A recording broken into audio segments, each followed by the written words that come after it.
Hey guys, it's West here back with another Summoners War video. Today, I Laika Oreos, we return. It's been a little while. Of course, there's been a break from all the videos on content creation. If you want to know more about that, the most recent episode of From the Crumbs, I do cover that a little bit. I talk about why I was gone, but I'm back. I'm trying to work on content consistently.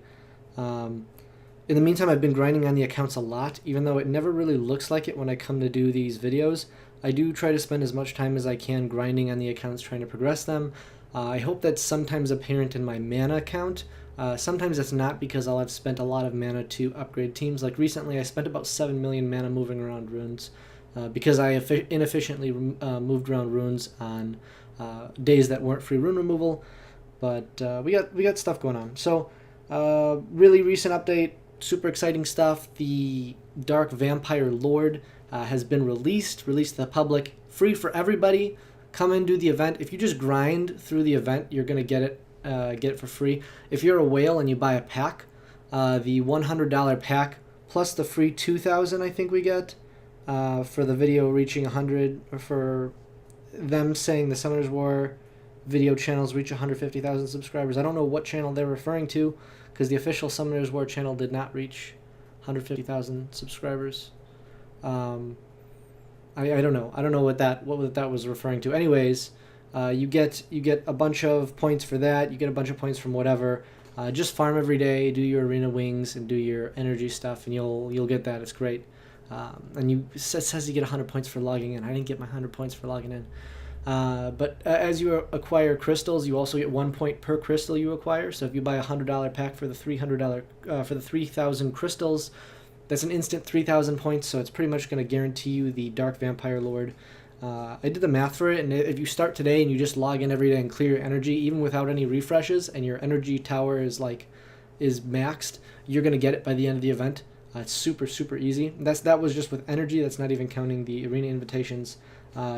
Important to note, I guess, that they limit the amount of points you could get from each thing. So make sure you're doing your energy and your arena invitations if you want to make sure you get the other rewards at the end.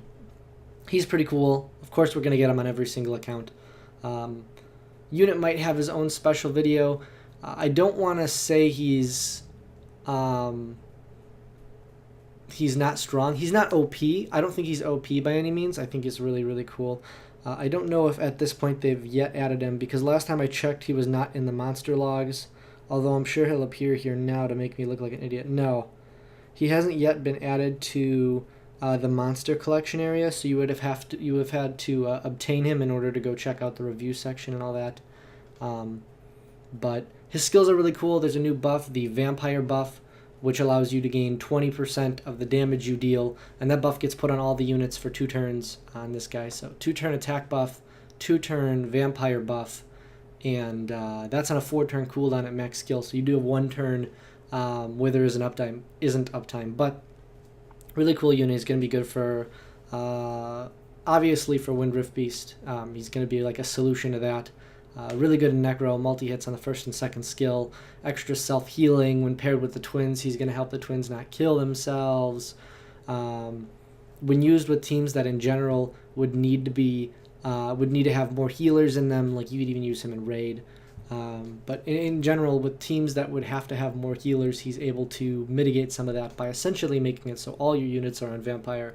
I really think in Necro it's really nice, because now it's like between this guy and the twins, I mean, Necro is just super easy mode.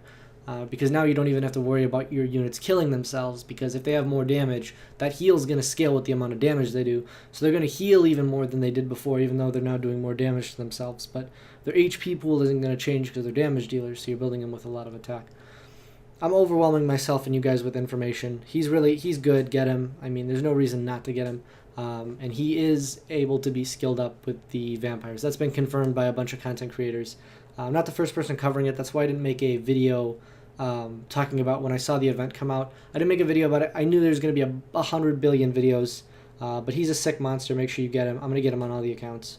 So what's new on the Laika account? Not really much, just tweaking runes still. These two are about the same, these my 2 Lucians.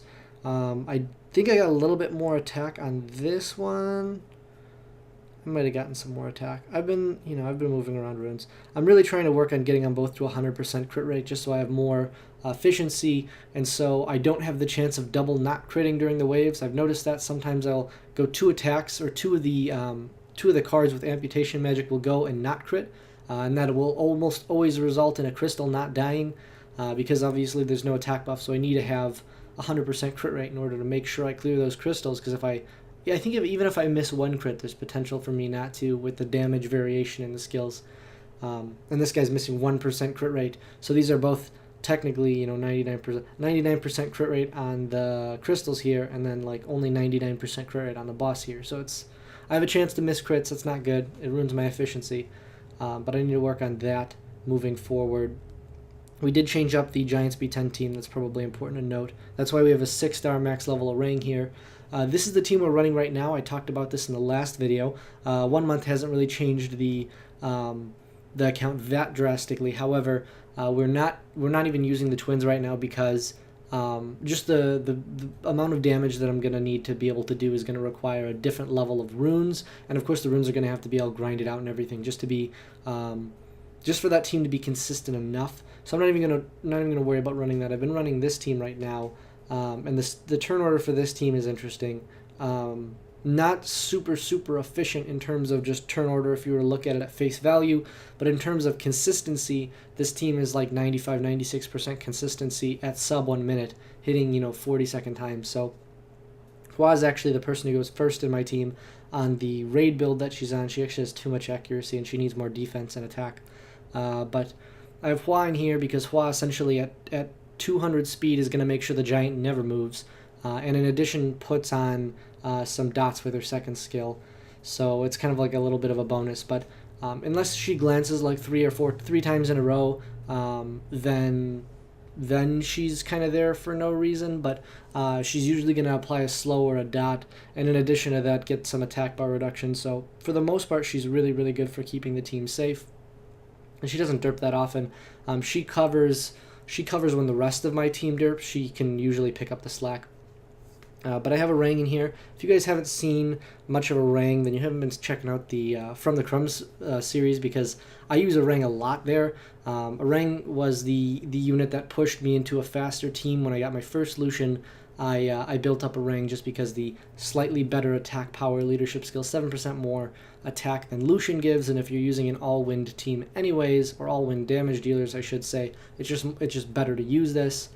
Her damage is insane. With the time to loot from Galleon, she can kill the mid-boss from 75% health, which oftentimes she does. In addition to that, she hits huge numbers on the boss, and also gives you a crazy amount of consistency, because attack speed, attack power, and defense break all at 100% activation rate. Plus she increases the damage she deals by 50% on this already really high multiplier, on a really high base attack nat 4 that's fusible. She'll also apply a bunch of really useful debuffs to the boss that are going to help you survive and help you deal more damage. So I've been using her and taking advantage of this leader skill. I know the leader skill is not super efficient. I guess there's an argument to be made. I'll probably end up using the Lucian leadership skill instead, to be honest, because I'm missing out the attack on the attack bonus for Galleon and Hua, even though Hua is not very high, and Galleon's not built on a damage dealer build necessarily. Galleon's only here to land the time to loot and to carry a shield set. Anything else that he does is a bonus. He's on attack, HP, accuracy, if you're curious. Disgusting runes, I know. His job is to move right before a Rang to make sure that we get the time to loot off and have as much accuracy as possible. This rune's not maxed. I'm probably going to max it. Worst comes to worst, it'll eventually be a Spectra rune that'll sit on Spectra in storage. But, I mean, he works. That's all that matters. But, yeah, maximize accuracy. Try to get him to move right before a Rang. Attack is just a bonus. He doesn't really need extra HP from here. It's just like, if we could do some damage with him, that's good. He's here as a bonus. But he's got the attack bar reduction on skill 2, which will add some consistency at the boss stage. And he's got the time to loot, which is going to be essentially our way of making sure that a Rang deals as much damage as possible. Also, a Rang has a nice self-heal and shield, so a Rang is pretty much going to be able to survive at the boss stage, even with that abysmal defense. I mean, that defense is disgusting. So, also, small side note, did you guys see the Most recent patch for the Dimension Hole, not the Dimensional Hole, Dimension Hole. It's looking sick. We're gonna have some new units to play around with once we've farmed 100 stages of the hardest mode. So we'll see how long it realistically takes to get those things. Raok though, Raok, he's gonna be getting some rune priority. He's gonna be right up there after Lucian with the new changes to him, increasing the harmful effect rate on his first skill and teaming up with all units on his second skill, and then his third skill essentially resetting his second skill if you kill an enemy, meaning that you can infinitely second skill as long as every time you use it you kill something, and realistically you're going to kill something every time you team up. If you're using him in PvE and Necro, you're murdering anything that you're going to attack, because when you're teaming up with 4 other units, unless all your other units are support units that have no potential for damage and you don't have a defense break or an attack buff, which is why would you be using Raok on that team, then you're going to murder whatever you attack. Even in a team where there's twins, there's a good argument for this because it lowers their cooldowns and does stupid damage, and you just murder away. Also, secret dungeons are going to be even more disgusting than before if you secondary awaken your Raok. If you haven't seen this yet, go look up Dimension Hole 2019 update June. There's a bunch of content out there. Also, they have it in the media section, in the developers notes. They have it everywhere. The information's all over the place. Go check it out. Raok was one of the units they talked about specifically in a closed press conference in Korea, I believe. Correct me if I'm wrong. I might be incorrect, but I'm pretty sure it was a closed press conference or a press conference in Korea where there was no media coverage in terms of there was no recording or anything like that. Specifically for when they talked about Raok and the specifics of the skills of some of the units. I think it's really, really good for the game. Net 2s and 3s are getting a secondary awakening in order to make them more viable and compete with Net 4s and 5s, since their stats are really what hold them back. Like Raok's attack is really low. If he goes up to like 800, 850, 900 attack, can you imagine Raok with 900 attack? That'd be insane. Then he's going to be a lot more fun. Raok in general is going to be a lot more fun. I hope this means, because it's 70% now, I'm going to go ahead and assume that the defense break is going to be 100% chance on the first skill with secondary awakening. Because if they just bump it up to something like 90, it's like, what are you doing? Come on. It doesn't take that much to give him a little bit extra, right? And make him more useful. He's going to be nuts. I'm going to be farming that. In terms of units, not much has changed. Here's the Laika. I always have to update the Laika. This is the Laika account. Vampire Blade, attack, crit damage, attack. Still have this crazy rune from the last Legend Rune crafting event. This Vampire Rune.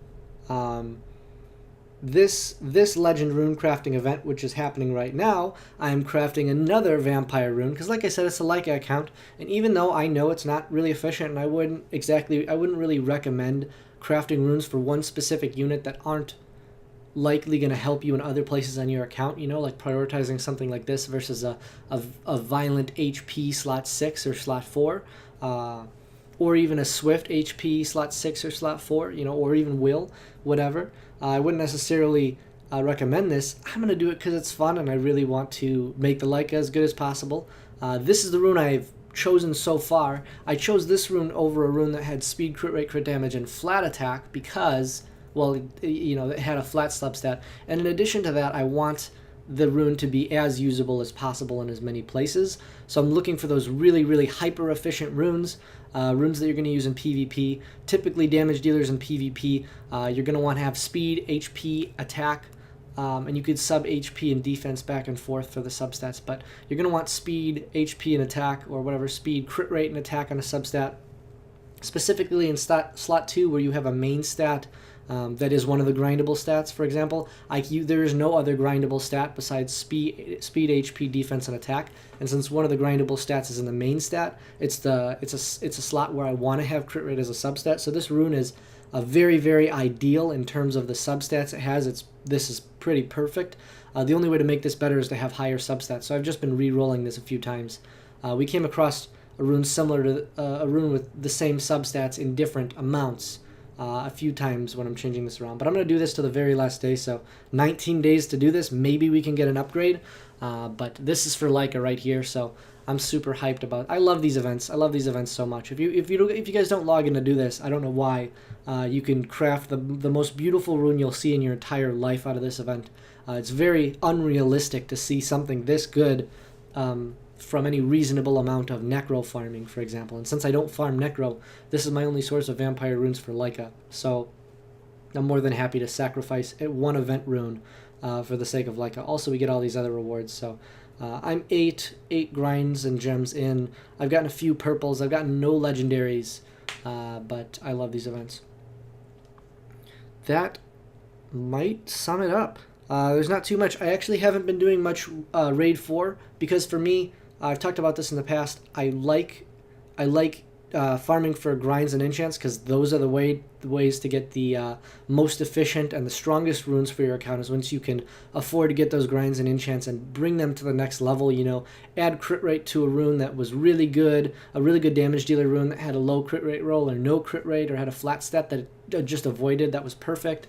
Adding grinds to get you that increased HP, attack, speed, defense, whatever.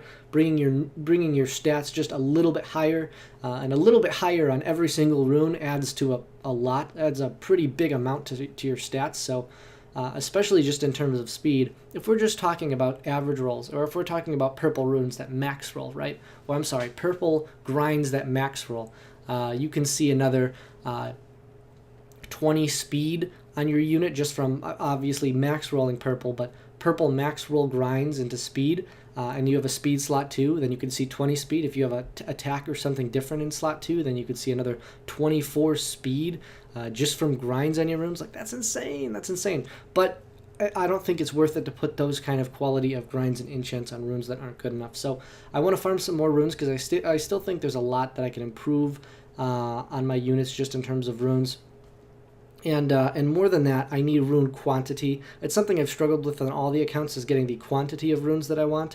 Let me talk about these two twins really quick. I've been using Shina and Maruna in TOA. This is what my TOA team looks like right now. We finished TOA hard, by the way. No TOA units built.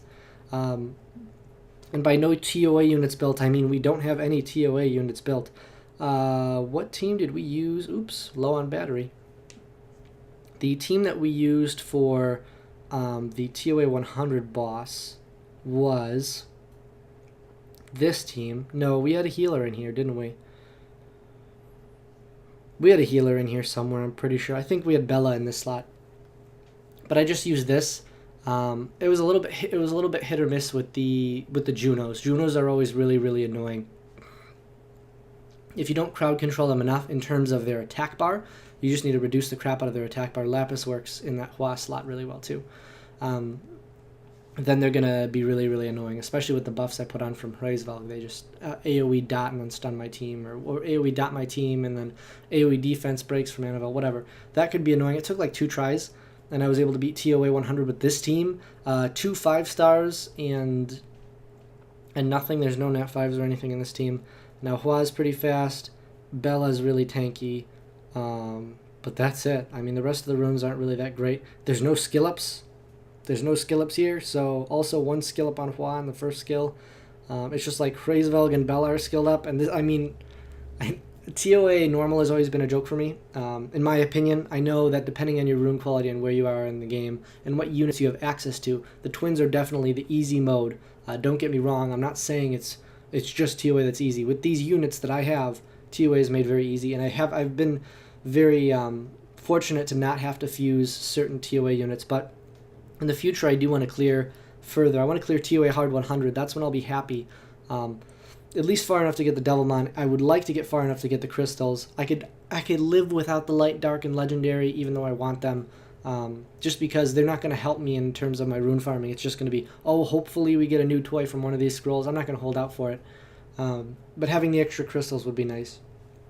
But that's what I've been using. Right here I'm on the Poseidon floor, so I've been using Lapis here. I failed the first run because I had Lucian in that slot. I got to the point where I could no longer Lucian nuke the waves. Boo-hoo. So now I've got to, I wasn't using an attack buff on them though.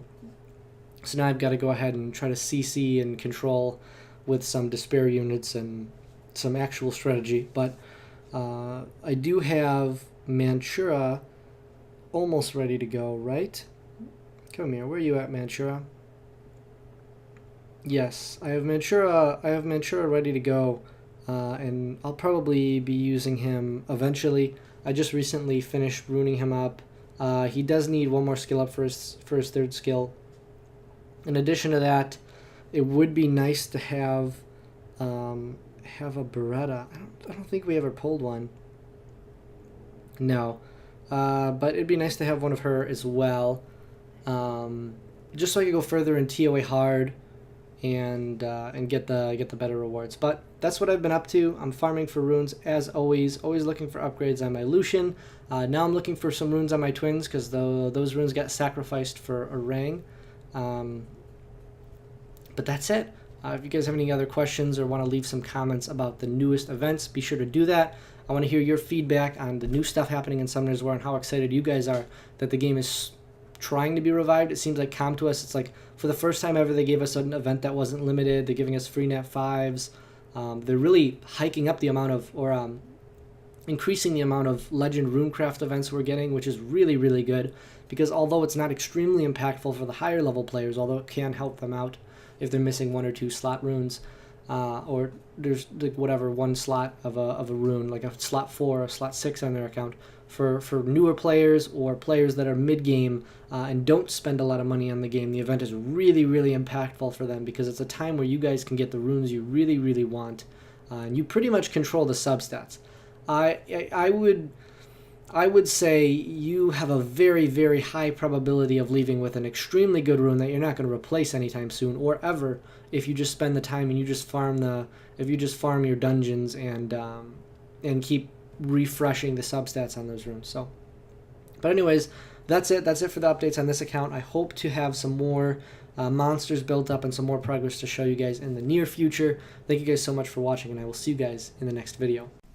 Hey guys, it's West again. If you enjoyed the video, please like and subscribe for more.